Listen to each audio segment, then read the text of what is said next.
The Mesilas Yesharim writes in the Hakdamah of the Mesilas Yesharim, of course he's speaking with great modesty, the Ramchal says, I'm telling you no chidushim, nothing new, but these are things that we sometimes forget, and even though they're obvious, we need to hear them over and over and over again to internalize them.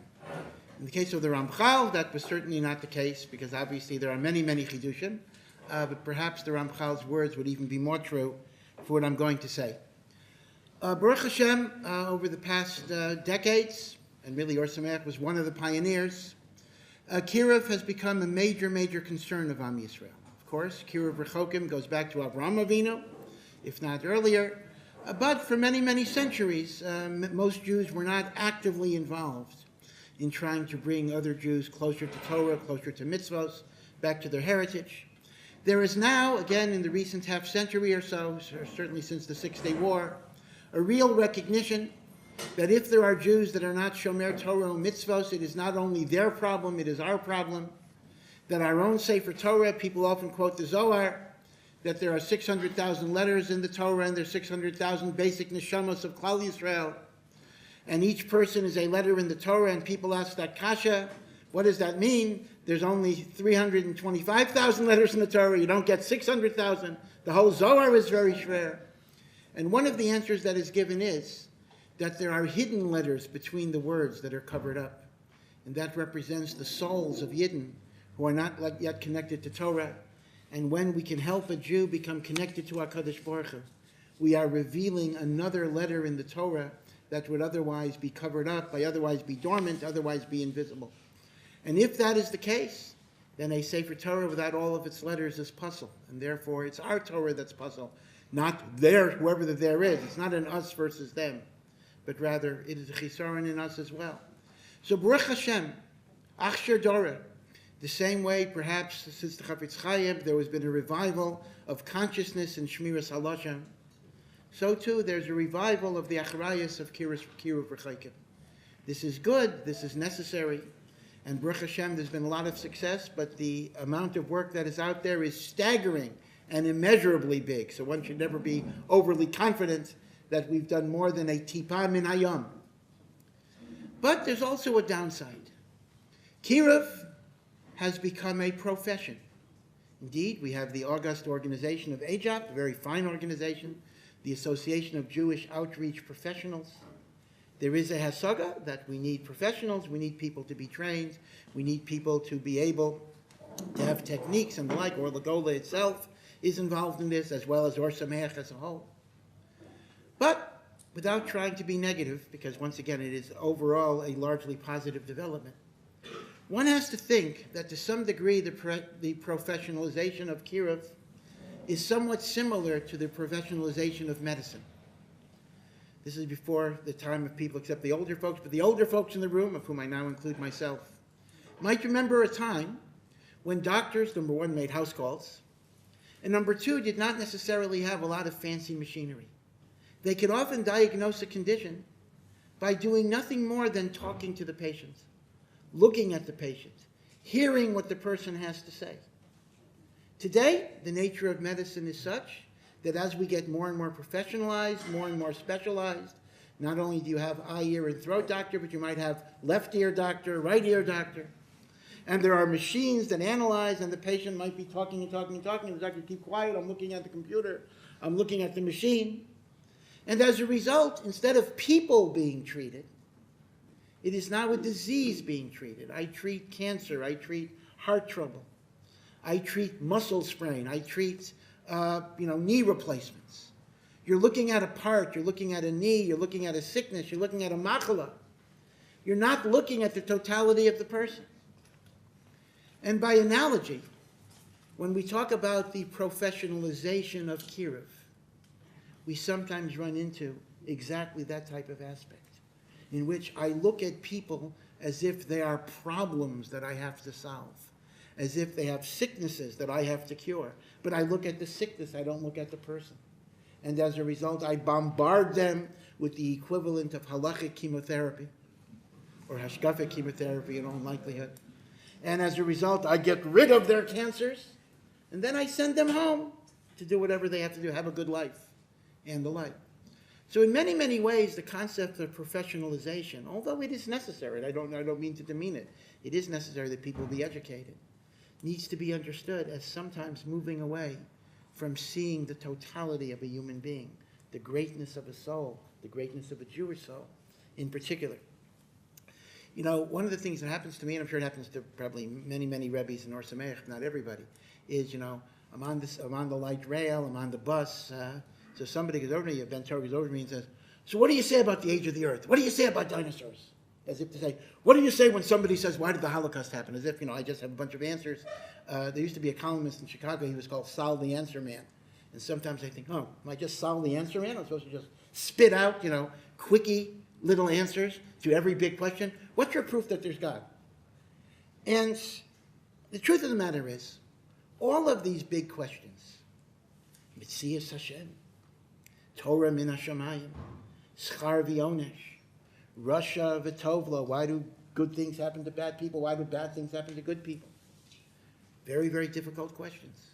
Hashgacha pratis, how do you reconcile, you know, the famous questions, how do you reconcile God knowing the future with the fact that every single day I can make a choice if Hashem knew 1,000,000 years ago that what my choice would be, so by the time the day comes around, right, all these famous questions. Can God commit suicide? Can God create an object that's too heavy for him to move?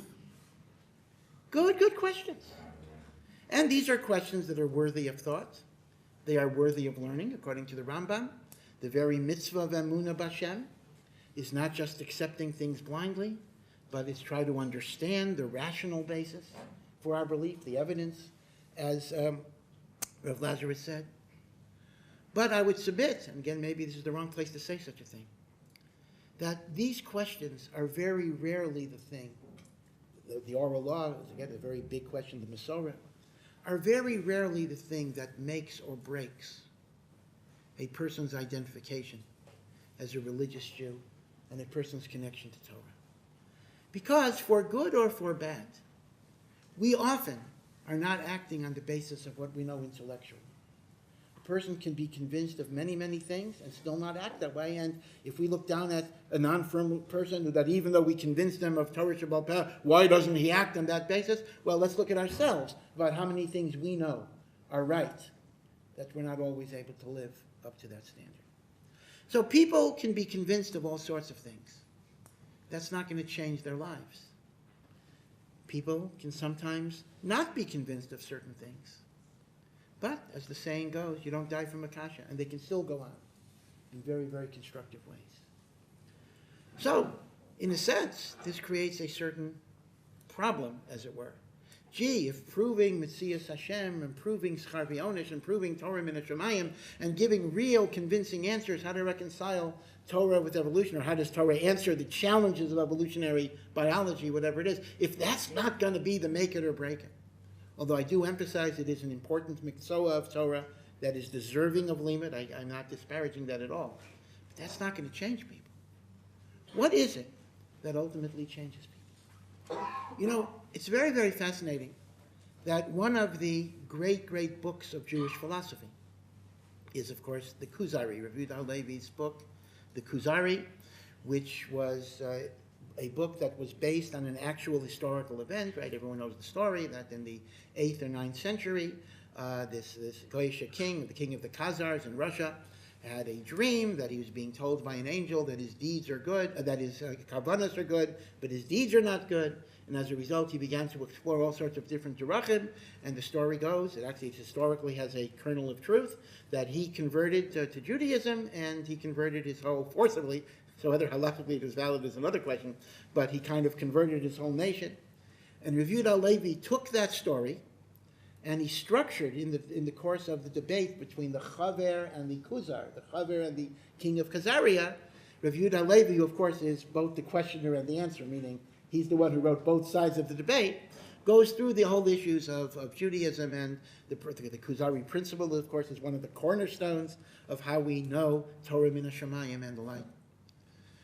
But what's very, very interesting is that people don't always realize that much of the Kuzari is devoted to the idea of the limits of philosophy as a way of becoming close to God. Yes, Rav Yehuda Halevi uses philosophical argumentation, And yes, he uses Aristotelian rhetoric and logic to convey a position, because after all, that was the currency of the time, and that was the way arguments were structured.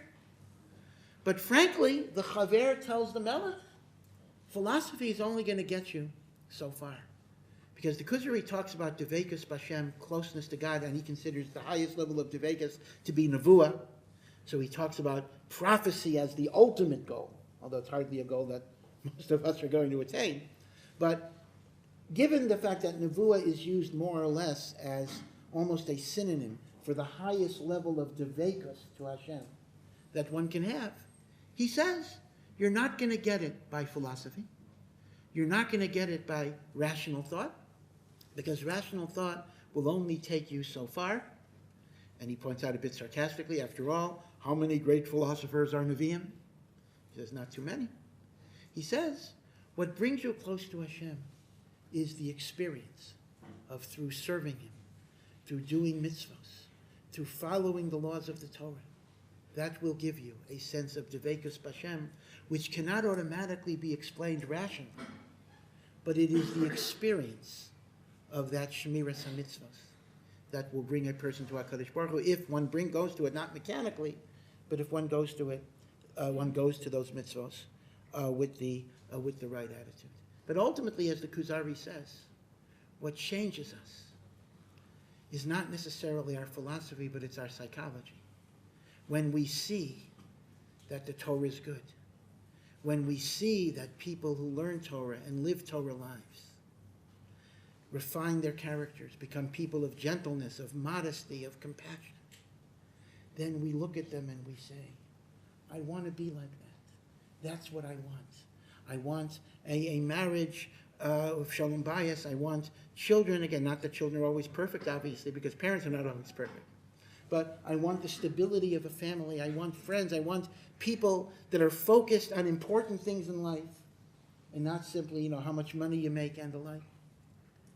And when we make in our own lives the Shem Shamayim beloved in the eyes of others, beloved, Chazal say in Yuma, v'yahavta es Hashem Elokecha, that the Shem Shamayim has to be misayev al yadcha.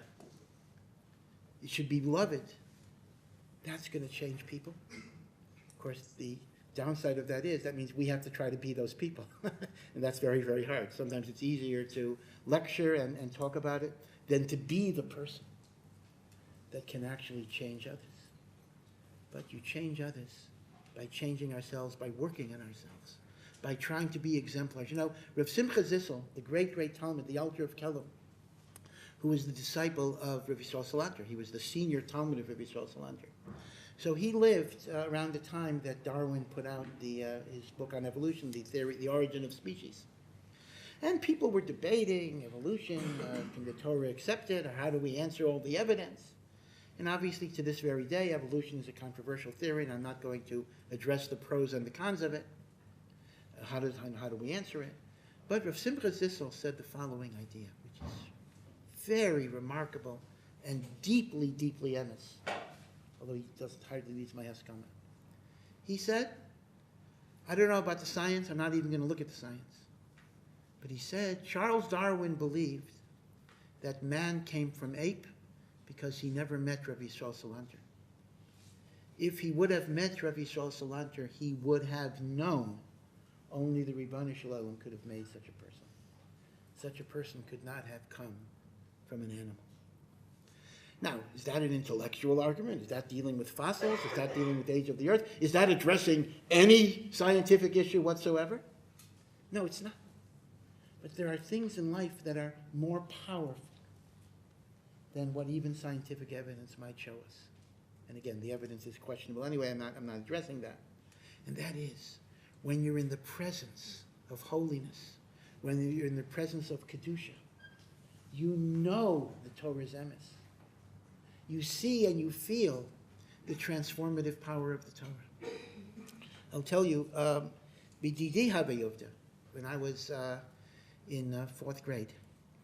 So I lived in Hartford, Connecticut, and Rav Moshe Feinstein, Zechreinu Livracha, Zecher Tzadik Livracha, you had a relative in Connecticut, and he used to come to Connecticut for 2 weeks a year. our little joke was he wanted to go to the one place in the world where they wouldn't ask him shilas, so people wouldn't bother him so much. So I was in 4th grade, and I had the privilege on my way to school. I would daven in a local shul, Young Israel, and then walk 2 blocks to school. So I was in the car that carried Rav Moshe to shul every morning. So I remember all sorts of things. I still remember being fascinated because I had never seen a person learning this way. You know, all these stories I read in the Art Scroll biography later about when he would wrap up his tefillin, he would be looking at a Mishnayos. I saw that. I remember it hit me. Gee, I never saw a person like he's looking at a Mishnayos. And between Aliyahs, he had a Chumash and Ramban, and so he would never learn during Kriyas HaTorah. But like as soon as the Aliyah was finished, opened up just for 30 seconds. How much time do you have in the show? He goes right fast. All of these things I noticed, and it made an impression on me. But the particular story that I want to say is that one day, davening was over, shul was over, and it began to rain outside. It was raining outside. Big deal. I was going to walk a block and a half in the rain, which was no problem. It doesn't bother me now. It certainly didn't bother me then. But I was still davening. And then, after shul, there's a knock at the door. Someone's banging at the door. And in those days, we weren't so conscious about security, so I opened the door. And the guy who drove the car came back and he said, Rabbi Feinstein, we took Rabbi Feinstein home, and he noticed it was raining, and he remembered there was a 9-year-old in the car. He wanted me to come back to take you to school. He didn't want you to walk a block and a half in the rain. Now, here you have to picture this. Here you have what many people consider the Gadol Ador, the Gadol of Haira, the greatest Paisek of those decades. A person who was totally enmeshed not only in his own yeshiva, but in all of the shilas of Klal Yisrael, Kala Kechamura. The joke used to be, and it wasn't such a joke, that every single person who got smicha in the United States had Rav Moshe Feinstein's phone number written in the back of it, so they knew who they could call if there was a shaila. And these were not even routine shilas of a milchik spoon in a sink. These are the hardest shilas of Siamese twins and medical ethics and the chomer agunas, the chomer shebechamuros. And it was precisely the greatest of all people, the person who didn't waste a moment of always thinking and learning whenever he was not answering shilas. And he was the one that noticed that a 9-year-old would have to walk a block and a half in the rain. And he asked the driver of the car to come back. And I have to tell you that to this very day, this was many, many years, I don't want to say how many years ago, but it was quite a few years ago, the idea of what is a gadol that has never left my consciousness. It is seared into my brain that a gadol is someone who cares about a 9-year-old child walking in the rain. Rav Moshe was a genius. Rav Moshe was a masman. Like all our gadolim, you combine genius with hasmada, and you get phenomenal accomplishments in Torah learning. A person who probably went through Shas 1,000 times. A person who knew the Shulchan Aruch and the Pri Megadim by heart, Baal Peh. But Rav Hutner used to make this point. Rav Hutner used to make the point. He didn't like Gedolim biographies. Why didn't he like Gedolim biographies? Because he said every biography you read about, when he was 4 years old, he finished Bavli. When he was 5 years old, he finished Yerushalmi. He went through the Pri Megadim, 1,000 times. And we read all of that, and that's great, wonderful. But we know that has no shaykhs to us. I'm not going to be that. I mean, we could all be much more than we are, but I'm not going to be that realistically. So we read those stories, and we're amazed at the mental feats that a person has. But Rav Hutner said it didn't directly speak to the avodah that we're capable of. So Rav Hutner's own shita was a bit controversial. Rav Hutner's own shita was that sometimes we need to know about the struggles that Gedolim went through, that the difficulties. We know the Chafetz Chaim, when he was in his 70s or 80s, he could fall asleep. He trained himself to fall asleep when he heard Lashon Hara. But what was the Chafetz Chaim when he was 15 or 16? Did he have our struggles? Did he have our failures? Did he make our mistakes? And if he did, how did he come out of it? Now, as I say, that's a bit, Rav Hutner's point is talking to this day a bit controversial, because there are inyanim of Lashon Hara, meaning what are we allowed to dredge up about people? So I'm not going to address that halachic view, but those of you may be aware that this has surfaced in recent years in Eretz Yisrael regarding certain biographies as well. But without getting into that nekuda, I would just add something to Rav Hutner's Ha'ara, that we need to hear more and more and more about the kindness, about the goodness, about the heart, about the Avas Yisrael. Because ultimately, number one, otherwise we get a very distorted picture of our Gedolah. What makes a Gadol is not only his mind, and it's not only even his Asmada, as important as the Asmada of Torah is, but it's how he treats his wife, how he treats his children. The Gemara tells us that there are Moraim who would actually hide in Rav's bedroom to even see a Tashmish. Rav said it was too much, but Torah below Nitzarech. We have to see, we have to observe how to be a husband, how to be a father, how to relate to people with kindness and compassion in spite of the tirdas and the tirchas that we have. We need it for ourselves, but more immediately, pertaining to the union of today, this is how we're going to be mashpia on others. When they see that the derech HaTorah is something that creates a kindness and a goodness and a ben adam lechavero, and the way that a ben Torah treats his wife, the way they interact with each other, and the way a parent deals with his children, even if they're not always perfect, but how do you deal with them?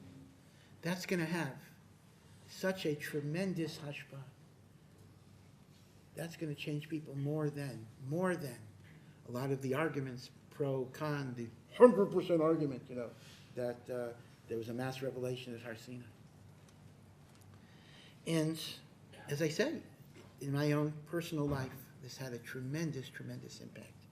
And we need to look at these stories. Rav Aaron Kotler once said, Rav Aaron Kotler, again, the Gadol Hador, Rav Aaron Kotler was already a great Rosh Hashiva in Lakewood, not in Lakewood, in Klesk, in Europe, at the age of 22. He was already a great, great Rosh Hashiva. He had Talmidim that were older than him. In fact, the story goes, he was a young man, he wanted to meet the Rogatchover. And the Rogatchover was like super Eloi, and the Rogatchover was very, very rough on anyone that came as a Talmid Chacham or Rosh Hashiva. He would eat him up. So Rav Aaron himself had such a pocket of the Rogatchover that Rav Aaron just came and said he was a balabas, he was a working man, and he's Chovei Itim L'Torah. He wanted to talk to the Rogatchover and learning a little bit. So they talk around an hour, and the Rogatchover, who was, I say, very, very tough on Talmidei Chachamim, said to Rav Aaron, for a balabas, you're really not bad. It's pretty good. So Rav Aaron managed to pass muster. That's the Rogatchover's balabas. But okay. But the story goes that Rav Aaron came to America during World War II, and Rav Aaron spent several years. He was offered right away to have yeshivas. No, he wanted to be Isaac and Hatzalah, to bring Yidden back, to save their lives. But eventually, he started the yeshiva, first in White Plains, and then to Lakewood. And in those first years, Lakewood was not like today. Lakewood was a very, very small makam. The idea of Torah Lishma had not yet come to America, really. And Rav Aaron had to go from place to place to place to place to collect a little bit of money, $1 here and $2 here and $5 here, and some herring and some tomatoes and some milk. Rav Aaron went from place to place to place. And one of his talmidim, so how much bittul Torah did such a Gadol Hador have? Because he had to collect money in all of these places. And there were bizyainis, and sometimes he was exposed to levush that was not sanua, awful, awful things. In fact, one time he just broke down crying because of, not because of his tirch, but because of the priestess that he had to be exposed to involuntarily. So one of his talmidim once said, Rebbe, why does such a great person like you have to go from place to place to place? Why doesn't HaKadosh Baruch Hu give you the Yishuv Hadas that you could learn and you could teach? Well, why do you have to do all of these things? Listen to what Rav Aaron said. Rav Aaron said that going from place to place is, of course, called galus, exile. Why does a person get the ownish of galus? So we're learning Makkos, because when a person kills b'shaygeg, when you kill somebody b'shaygeg inadvertently, you have to go into galus. He says, a person that is a teacher of Torah might, by word or by deed or by action or by inaction, kill the neshama of a Talmud. It's b'shogeg, it's not b'mezid. But by our insensitivity, by our rudeness, by our being mavatel somebody, by a harsh word, by not caring enough, by not simply asking how you're doing, we can kill a soul. And Rav Aaron says, killing a soul, you got to go to Gullus. That's why Rosh Yeshivas have to go to Gullus. They kind of do the job for all their Rabbeim and all their staff, so to speak. Because that is the achrayus of one who wants to be Makarev, one who wants to teach Torah and the like. So the achrayus is tremendous. And I have to say, and again, I don't want to be harsh maybe, because there is so much goodness and so much greatness in people that give their lives for kiruv v'chaikim and chinuch. But I have to say, I have noticed over the years that sometimes, I don't want to, not most of the time, but sometimes, people are attracted to kiruv because they feel it's an avenue in which they can exercise control. They can take this raw piece of clay and they can mold them and shape them to be exactly what they want it to be. And it is an extension of a control that they might have in their marriage or their children. Maybe if they're unsuccessful controlling their children, they'll take an Or Sameach guy and mold them to be what they want to be. My short message to people, if they can self-identify, and they probably cannot, is find another line of work. That if you're there to make people in your image, because you enjoy controlling people, you enjoy telling people what to do, you enjoy kind of making them and molding them so they become what you want, similar to Pygmalion, then that is not avodas Hashem. That is simply an extension of egotism and self-aggrandizement, which the pasuk in Mishlei says, Tayavas Hashem kol gevalev, that the arrogant of heart is a tayeva, is an abomination in the eyes of HaKadosh Baruch Hu. It is dochek raglei Hashchina.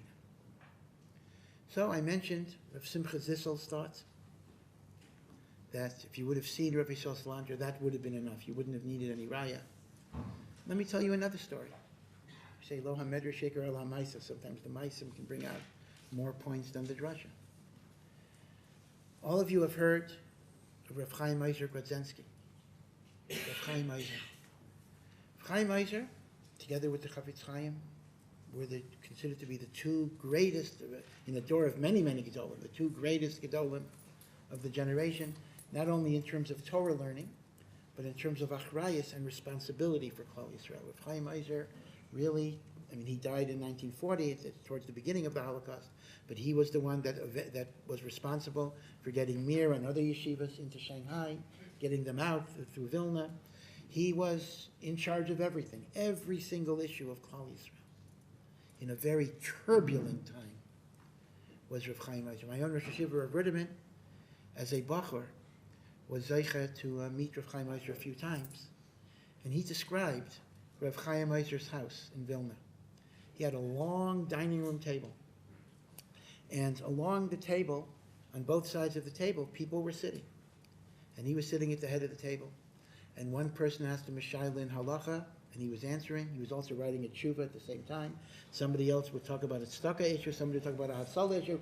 And it was like those grand masters who played chess with 20 people or more at the same time. He was doing everything. The Rebbetzin was having a conversation in the kitchen, and if he heard something that he wanted to add, he would just add that as well in the middle. And when people would stop talking because they figured he wasn't absorbing it, he would say, Weiter, weiter, I know what you're saying, John, keep on saying it. And he was just involved in everything. So the story goes that in the early years of the war, after the Nazi invasion of Poland in 1939, Rav Chaim Eiser was still alive, although he was dying of cancer then. And that's when he was involved in bringing people over through Vilna to Shanghai and then to and Japan, first Japan and then Shanghai. So there was a reporter from the Cincinnati Jewish paper, Dr. Samuel Schmitz, who was not a Shomer Shabbos. He was not a frum person, but he was there for the joint distribution to distribute funds to refugees, and he would write a weekly column in the Cincinnati Jewish paper describing what was doing, the Massive in Europe and the like. Not a total Mechal Shabbos. And Rav Chaim Eiser needed to meet with him because Rav Chaim Eiser was the address to determine where the money went and who should get it and the like. And they're talking, and in the middle of the conversation, Rav Chaim Ozer, who was not an outreach person, Rav Chaim Ozer was not Isaac directly in Kiruv Rechaim. In fact, Rav Chaim Ozer was not even a good speaker. I'll say it because he said it himself. Rav Chaim Ozer did not even give drushas at a good conventions or whatever it is. He did not do things publicly in that way. But he puts his hand on Dr. Schmidt's hand, and he says, "Do you mind if I call you Reb Shmuel?" Reb is like a title of Kavod. So Dr. Schmidt started shaking and crying because he knows he's talking to this great, great rabbi. He says, "Rebbe, he says, how can you call me Reb Shmuel? I don't keep Shabbos. I don't wear tefillin. I don't keep kosher." In Vilna, I guess I had no choice. All they had was kosher. But, I'm not religious at all. I don't deserve Reb. So Rav Chaim Ozer said to him, "How can you say you're not a good Jew? Look, you travel from the comfortable United States to a war zone filled with dangers. You're putting your life in danger because you want to give money to Jews. You want to help other Jews." He says, "You're certainly a person who deserves honor, who deserves respect. I want to call you Reb Schmidt."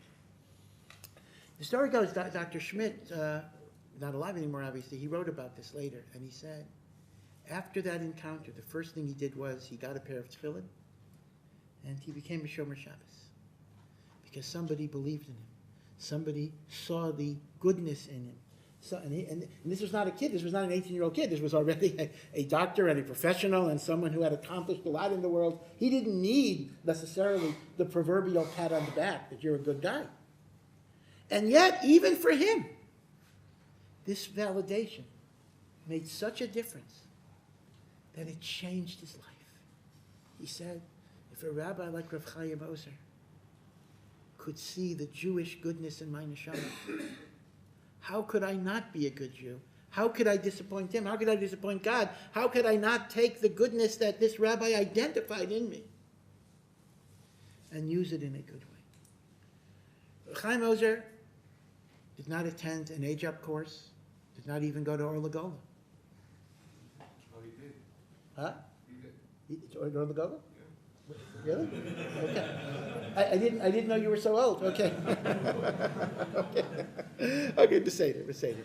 But the point basically was, with the chush of really a gadol shebigdailim, he knew exactly. And in fact, it wasn't even a gimmick. He wasn't even trying to be makaref. He just wanted to reach out and express the fundamental beauty that exists within a Yiddish neshama. And when that fundamental beauty is identified, it responds. It flourishes, it comes out. Shlomo HaMelech, the Chacham Mikol Adam, has a pasuk in Mishlei.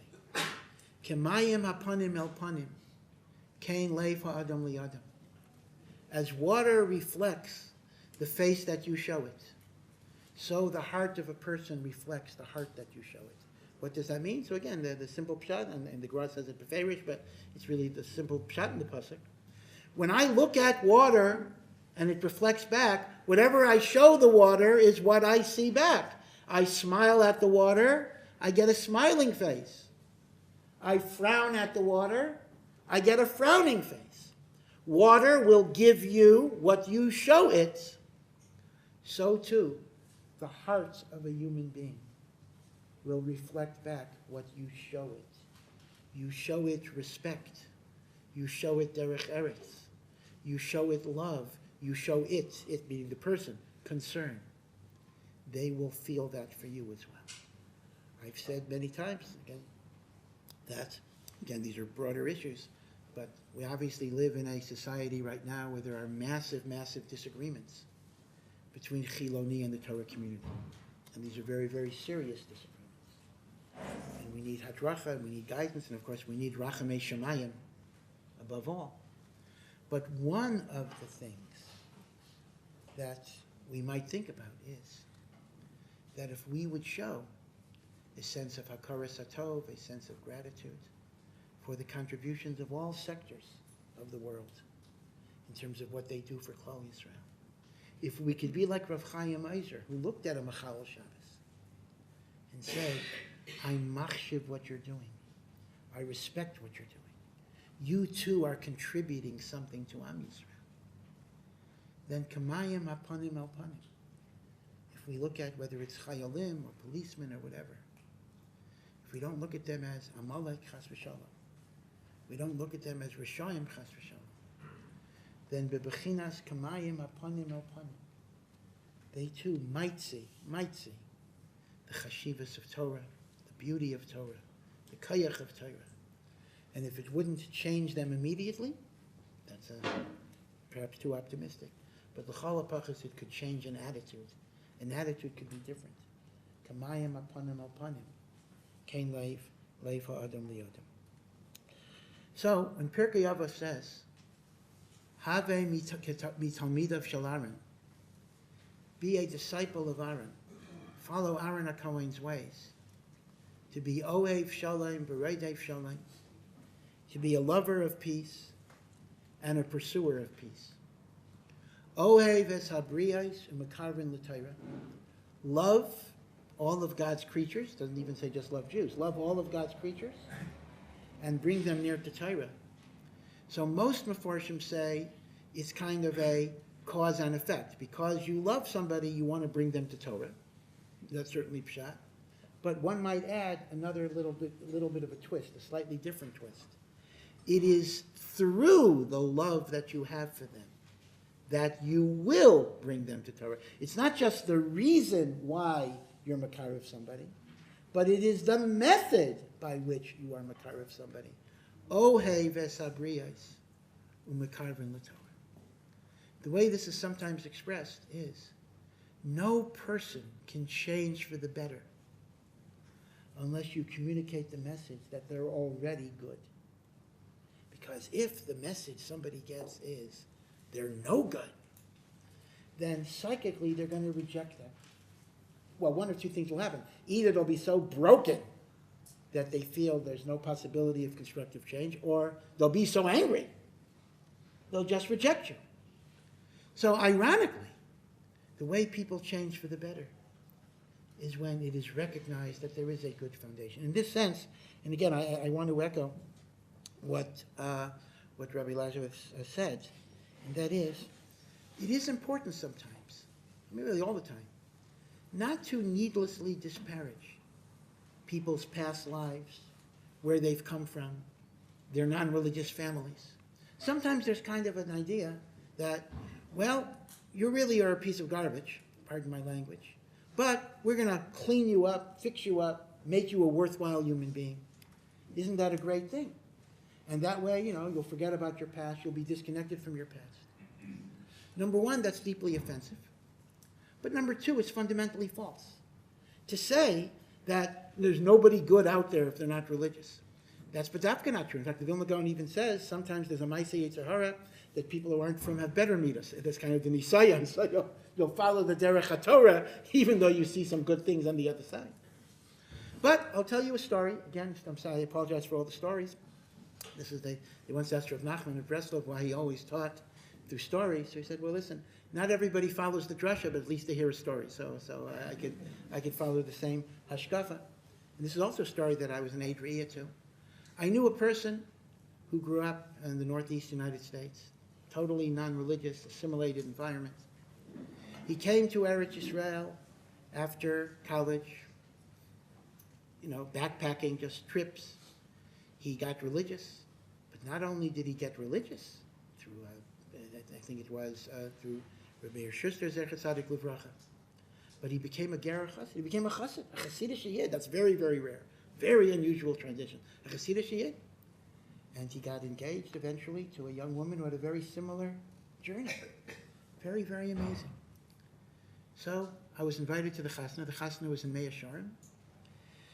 And I felt a little out of place. Dark suit and a hat, but it wasn't my normal olam, so to speak. Kind of very, very stark Mea Shearim ger olam. But his parents were there from America. Actually, I don't know about the mother. The mother was a block away. The women were in a different building. It wasn't even the same. It wasn't even a mechitza. It was a different building. But I was next to the father, and I was thinking to myself, if I feel a little bit out of my element, the father must feel it was like the Twilight Zone. I mean, this is like a different universe. What on earth has happened here? And everything was in Yiddish, and whatever, as I say, the women were in another building. The whole thing was very, very strange. But at the end of the chasna got up to speak, and he gave a shtickle drasha in Yiddish, which is pretty amazing. But then he turned to his father, and by then the women were brought back for Sheva Brachas.